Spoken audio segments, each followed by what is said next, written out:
will be talking about this fun museum.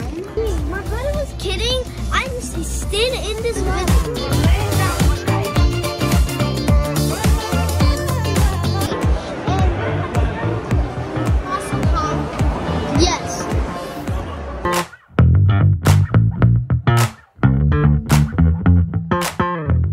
That's from 66 million years ago.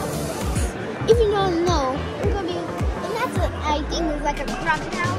I think that's just a down. But what's that thing? That's called a Apatosaurus. Their skulls are related to the Brachiosaurus. Like and subscribe and comment down below if you've been in this. So that you see, my friends, is another dinosaur that's memorable. It's called the Ankylosaurus. And I just want to read both one to say bye.